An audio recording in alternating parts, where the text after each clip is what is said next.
নমস্কার, আপনি দেখছেন জিএস নিউজ টিভি বাংলা। আজ 12ই অক্টোবর, রবিবার। আজকের সবচেয়ে বড় 21টি তাজা খবর দেখে নিন এক নজরে। আজকের হেডলাইন্সগুলি। 20 ঘন্টা তল্লাশি চালিয়ে মধ্যরাতে সুজিত বসুর বাড়ি থেকে বেরোলো ইডি। বড় কোনো তথ্য হাতে এলো?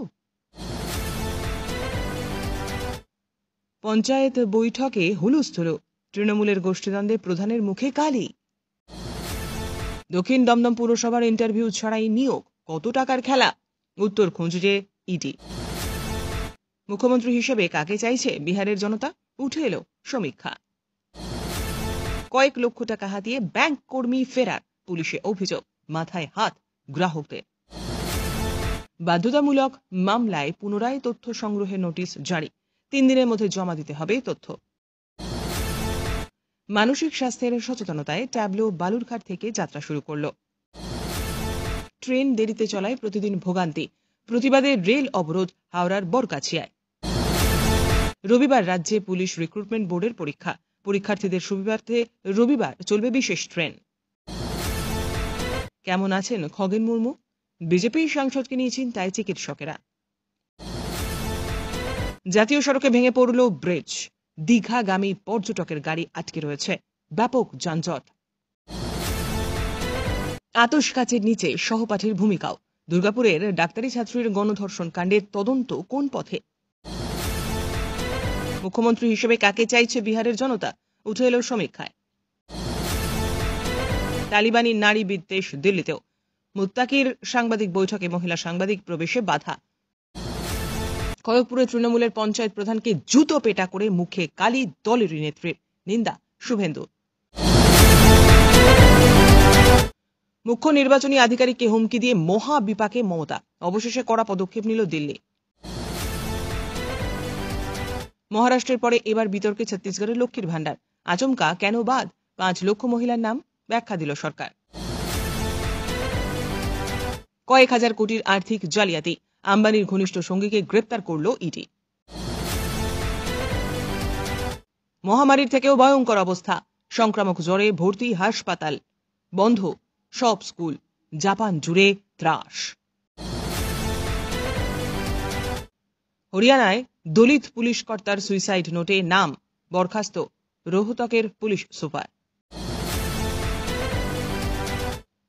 তুষার ঝড়ের কবলে পড়ে শহীদ বাংলার 2 প্যারা কমান্ডো, শোক প্রকাশ মুখ্যমন্ত্রীর। এবার দেখে নেব বিস্তারিত খবর।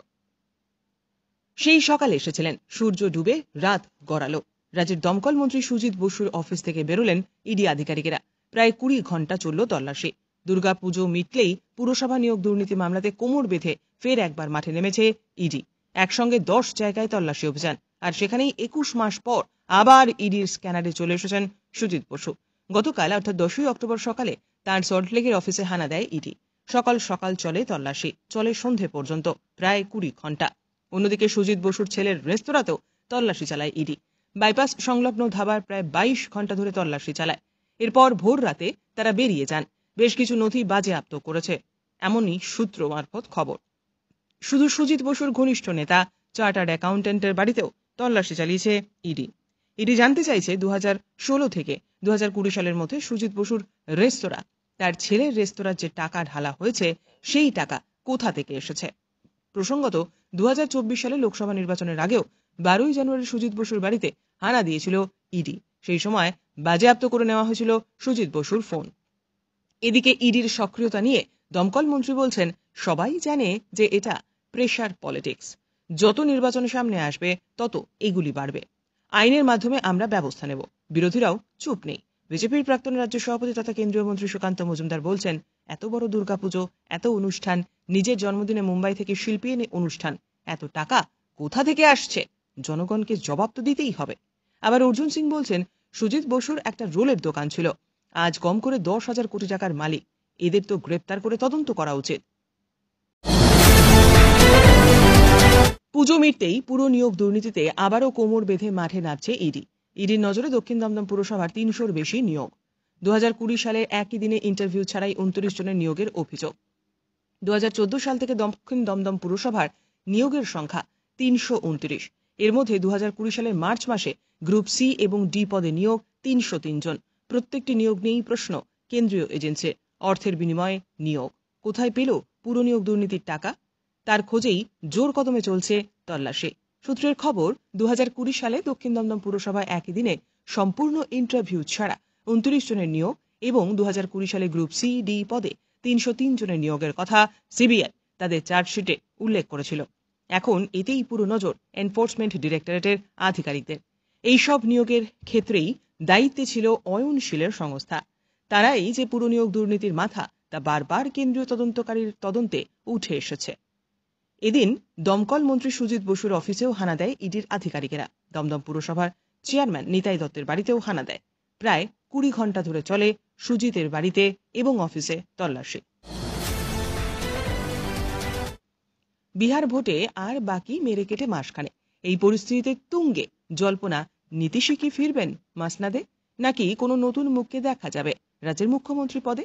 ইন্ডিয়া টুডে সি ভোটারের সমীক্ষায় উঠে এলো একাধিক নাম, যার মধ্যে সবচেয়ে উজ্জ্বল লালু পুত্র আরজেডি নেতা তেজস্বী যাদব।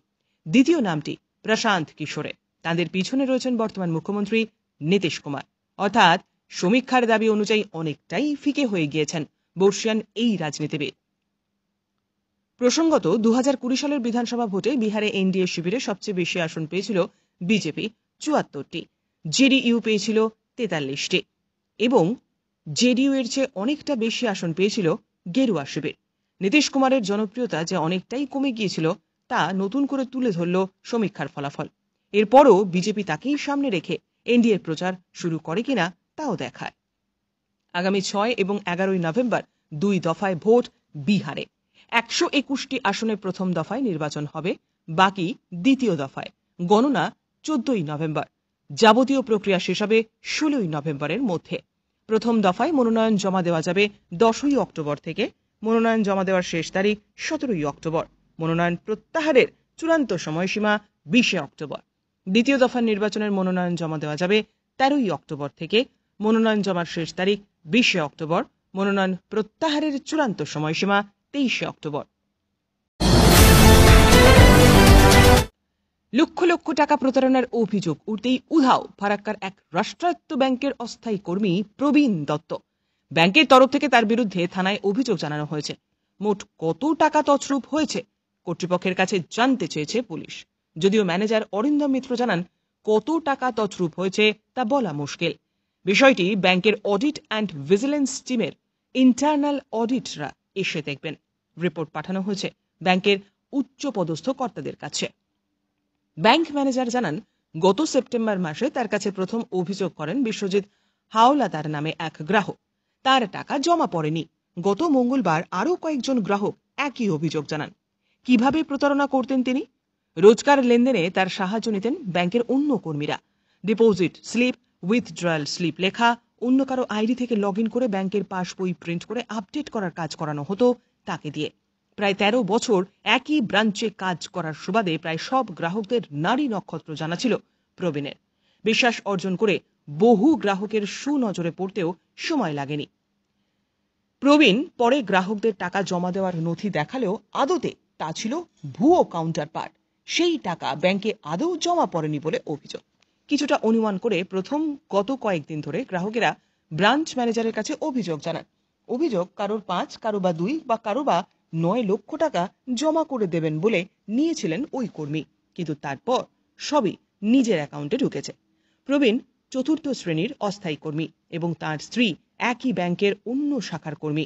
তিনি 2012 থেকে কর্মরত। ব্যাংকের এক গ্রাহক বিশ্বজিৎ হাওলাদার বলেন, আমি অসুস্থ হওয়ায় বিশ্বাস করে কয়েক দফায় 10 লক্ষ টাকা জমা দেওয়ার জন্য ওর হাতে দিই। পরে দেখি কোনো টাকাই ব্যাংকে জমা পড়েনি। প্রশ্ন করায় 3 মাসের মধ্যে টাকা ফেরত দেওয়ার আশ্বাস দেন। খুব পরিচিত হওয়ার সুবাদে এতদিন কোথাও অভিযোগ করেনি। ফারাক্কার পলাশী গ্রামে বাড়ি থাকলেও প্রবীণ ফারাক্কা ব্যারেজের আবাসনে থাকতেন পরিবার নিয়ে। তার খোঁজে পুলিশ এখন তল্লাশি চালাচ্ছে। পশ্চিমবঙ্গ পুলিশ রিক্রুটমেন্ট বোর্ডের পরীক্ষার্থীদের সুবিধার্থে আগামীকাল অর্থাৎ 12 অক্টোবর রবিবার কলকাতা মেট্রো রেল কর্তৃপক্ষ ব্লু লাইন এবং গ্রিন লাইনে বিশেষ মেট্রো পরিষেবা বজায় রাখছে। রবিবার সকাল 9টা থেকে চালু হয় মেট্রো পরিষেবা। তবে কলকাতায় মেট্রোর তরফে জানানো হয়েছে পরীক্ষার জন্য সকাল 7টা থেকে ব্লু এবং গ্রিন লাইনে মেট্রো পরিষেবা শুরু হবে। প্রথম মেট্রো সকাল 7টা নোয়াপাড়া থেকে শহীদ ক্ষুদিরাম পর্যন্ত যাবে, অন্যদিকে সকাল 7টা 4 মিনিটে শহীদ ক্ষুদিরাম থেকে দক্ষিণেশ্বরের উদ্দেশ্যে ছাড়বে। শেষ পরিষেবা যথাক্রমে রাত 9টা 30 মিনিটে শহীদ ক্ষুদিরাম থেকে দক্ষিণেশ্বর, রাত 9টা 33 মিনিটে দক্ষিণেশ্বর থেকে শহীদ ক্ষুদিরাম এবং রাত 9টা 43 মিনিটে শহীদ ক্ষুদিরাম থেকে দমদম পর্যন্ত চলবে। সকাল 7টা থেকে 9টা পর্যন্ত 30 মিনিট অন্তর মেট্রো পরিষেবা থাকবে। শেষ পরিষেবা যথাক্রমে রাত 9টা 45 মিনিটে হাওড়া ময়দান থেকে সল্ট লেক সেক্টর 5 এবং রাত 9টা 47 মিনিটে সল্ট লেক সেক্টর 5 থেকে হাওড়া ময়দান পর্যন্ত চলবে। মেট্রো কর্তৃপক্ষ জানিয়েছে পরীক্ষার্থীদের সুবিধার কথা মাথায় রেখেই ব্লু লাইন এবং গ্রিন লাইনে এই বিশেষ পরিষেবা চালুর সিদ্ধান্ত নেওয়া হয়েছে। কিছুদিন আগেই অর্থাৎ লক্ষ্মী পুজোর দিন উত্তরবঙ্গে যে বিপর্যয় হয়েছিল সেখানে মানুষের পাশে দাঁড়াতে ত্রাণ নিয়ে ছুটে গিয়েছিলেন বিজেপির প্রতিনিধি। তবে এই রাজ্যে যে আইনের শাসন নেই তা সেদিন আরও একবার স্পষ্ট হয়ে যায়। সেদিন আক্রান্ত হন বিজেপি সাংসদ খগেন মুর্মু এবং বিধায়ক শঙ্কর ঘোষ। রক্তাক্ত হয়ে পড়েন উত্তর মালদহের বিজেপি সাংসদ। তারপর আশঙ্কাজনক অবস্থায় তাকে বেসরকারি হাসপাতালে ভর্তি করানো হয়। তার শারীরিক পরিস্থিতি নিয়ে সকলেই চিন্তিত এবং উদ্বিগ্ন। বলাই বাহুল্য, লক্ষ্মী পুজোর দিন উত্তরবঙ্গের বন্যা বিপর্যয়ে ত্রাণ দিতে গিয়ে আহত হন বিজেপি সাংসদ খগেন মুর্মু। তৃণমূল আশ্রিত দুষ্কৃতীরা এবং কিছু নির্দিষ্ট সম্প্রদায়ের মানুষেরা তার উপর হামলা চালিয়েছে বলে অভিযোগ। ইতিমধ্যেই খগেন মুর্মুর শারীরিক পরিস্থিতি নিয়ে খোঁজ খবর করেছেন বিজেপির কেন্দ্রীয় নেতৃত্ব থেকে শুরু করে রাজ্য বিজেপির নেতৃত্বরা। এমনকি ড্যামেজ কন্ট্রোলের চেষ্টা করেন রাজ্যের মুখ্যমন্ত্রী মমতা বন্দ্যোপাধ্যায়ও। তবে এসবের মাঝেই খগেন মুর্মু কেমন আছেন, কবে তিনি হাসপাতাল থেকে ছাড়া পাবেন, তার দিকেই তাকিয়ে রয়েছে তার দলের নেতাকর্মীরা। জানা গেছে আগের থেকে শারীরিক পরিস্থিতি বেশ কিছুটা উন্নতি হয়েছে উত্তর মালদহের বিজেপি সাংসদ খগেন মুর্মুর। তবে যেভাবে তিনি আক্রান্ত হয়েছেন পুরোপুরি সুস্থ হতে বেশ কিছুটা সময় লাগবে। জাতীয় সড়কে ভেঙে পড়ল ব্রিজ, অবরুদ্ধ জাতীয় সড়ক। দীঘা নন্দকুমার 116B জাতীয় সড়কে মারিশদা থানা সংলগ্ন এলাকায় ভেঙে পড়ল ব্রিজ। শনিবার দুপুর 1টা নাগাদ ব্রিজটি ভেঙে পড়ে। রাস্তার দুপাশে আটকে পড়ে একাধিক বাস লরি। ঘটনাস্থলে পৌঁছয় মারিশদা থানা পুলিশ থেকে উচ্চপদস্থ পুলিশ আধিকারিকেরাও। অতিবৃষ্টির দরুন এ জাতীয় ঘটনা ঘটেছে বলে অনেকে মনে করছেন। স্থানীয় মানুষজনেরা জানান, শুক্রবার রাত থেকেই ফাটল দেখা দিয়েছিল সেতুতে। রাতেই ইঞ্জিনিয়ারেরা ঘটনাস্থলে ছুটে যান। এরপর শনিবার সকালবেলা যে অংশে ফাটল দেখা দিয়েছিল সেই অংশটি রেলিং কাঠ দিয়ে ঘিরে দেওয়া হয়েছিল। মেরামতির কাজ শুরু হয়, কিন্তু সেই সময় হঠাৎ করেই হুড়মুড়িয়ে ভেঙে পড়ে গোটা সেতুটি। জাতীয় সড়ক কর্তৃপক্ষ এবং স্থানীয় প্রশাসনের দাবি, যেহেতু শনিবার এই দুর্ঘটনা ঘটেছে, পুজোর মরশুমে রবিবার অনেকেই যাচ্ছিলেন দীঘার উদ্দেশ্যে। আপ্রাণ চেষ্টা হচ্ছে শনিবার সন্ধ্যের মধ্যে ট্রাফিক চলাচলের উপযুক্ত করে ওই ব্রিজের মেরামতির কাজ সম্পূর্ণ করার। বিহার ভোটে আর বাকি মেরে কেটে মাসখানে। এই পরিস্থিতিতে তুঙ্গে নীতিশ কি ফিরবেন মাসনাদে? 2020 সালের বিধানসভা ভোটে বিহারে এনডিএ শিবিরে সবচেয়ে বেশি আসন পেয়েছিলেন বিজেপি 74টি, জেডিইউ পেয়েছিল 43টি, অর্থাৎ জেডিইউ এর চেয়ে অনেকটা বেশি আসন পায় গেরুয়া শিবির। তার সত্ত্বেও জোটের স্বার্থে নীতিশকেই মুখ্যমন্ত্রী করে বিজেপি।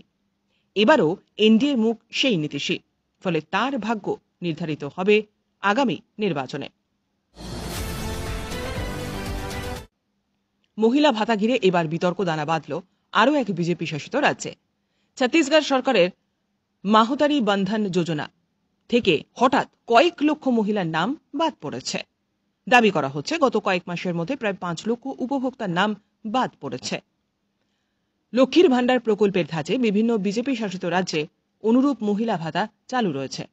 তার মধ্যে অন্যতম মহারাষ্ট্রের লড়কি বহিন প্রকল্প। কয়েক মাস আগে অভিযোগ ওঠে ওই প্রকল্পের আওতায় আর্থিক সুবিধে পেয়েছেন প্রায় 14,000 পুরুষও। তা নিয়ে বিতর্ক কম হয়নি। এবার ছত্তিশগড় নিয়ে বিতর্ক। গত বছরেই ছত্তিশগড়ের রায়পুর থেকে ভার্চুয়াল মাধ্যমে মাহতারি বন্ধন যোজনার আনুষ্ঠানিক সূচনা করেন প্রধানমন্ত্রী। এই প্রকল্পের আওতায় সে রাজ্যের 70,12,000 মহিলা সুবিধে পাওয়ার কথা। 21 বছর বা তার বেশি বয়সী মহিলারা প্রতি মাসে 1,000 টাকা করে ভাতা পান এই প্রকল্পে। এই তথ্য প্রকাশ্যে আসার পরে বিজেপিকে নিশানা করতে শুরু করেছে কংগ্রেস। বিরোধী শিবির কংগ্রেসের দাবি যে মহিলারা বিজেপিকে ভোট দিয়ে ক্ষমতায় এনেছেন, সেই মহিলা ভোটারদের সঙ্গে বিশ্বাসঘাতকতা করেছে পদ্ম শিবির। এদিন ইচ্ছাকৃতভাবে হাজার হাজার মহিলার নাম বাদ দেওয়ার প্রসঙ্গ তোলেন কংগ্রেস নেতৃত্ব। তারা বলেন, প্রধানমন্ত্রী যখন এই প্রকল্পটি চালু করেন তখন 70 লক্ষ মহিলা প্রথম কিস্তি পেয়েছিলেন, কিন্তু 20তম কিস্তিতে দেখা যায় 5 লক্ষেরও বেশি মহিলা বাদ পড়েছেন। বিজেপি প্রতিশ্রুতি দিয়ে মহিলাদের সঙ্গে রীতিমতো বিশ্বাসঘাতকতা করছে। প্রকল্প ঘিরে বিতর্ক দানা বাদ দিয়ে এ বিষয়ে ব্যাখ্যা দিয়েছেন ছত্তিশগড় সরকারের উচ্চপদস্থ আধিকারিকেরা। কংগ্রেসের অভিযোগ উড়িয়ে রাজ্যের নারী এবং শিশু কল্যাণ দপ্তরের মন্ত্রী লক্ষ্মী রাজভরের দাবি, কোথাও কোনো বৈষম্য হচ্ছে না। নির্দিষ্ট সময় অন্তর উপভোক্তাদের তথ্য যাচাই করা হয়, সেই কারণেই আপাতত নাম কিছু কমে গিয়েছে। বস্তুত ছত্তিশগড়ের মহিলা ভাতা নিয়ে এর আগেও বিতর্ক দানা বেঁধেছিল। থাবা বসিয়েছে ভয়ঙ্কর অসুখ, ভরছে হাসপাতাল, ছড়িয়েছে আতঙ্ক, এক জ্বরে কাবু গোটা দেশ। এতটাই বাড়াবাড়ি পরিস্থিতি, সারা দেশে জারি হয়েছে মহামারী সতর্কতা। জাপানে ভয়ঙ্করভাবে থাবা বিস্তার করেছে ইনফ্লুয়েঞ্জা। অস্বাভাবিকভাবে ছড়িয়ে পড়েছে গোটা দেশে এই জ্বর। আক্রান্তের সংখ্যা দিন দিন বৃদ্ধি পাচ্ছে। মরশুমের বেশ কয়েক সপ্তাহ আগেই এবার জাপানে শুরু হলো ফ্লু আতঙ্ক। এই ছিল আজকের সবচেয়ে গুরুত্বপূর্ণ খবর। আমাদের খবর ভালো লাগলে ভিডিওটি শেয়ার করুন এবং চ্যানেলটি সাবস্ক্রাইব করতে ভুলবেন না। ফিরে আসবো আগামী গুরুত্বপূর্ণ খবর নিয়ে। ধন্যবাদ।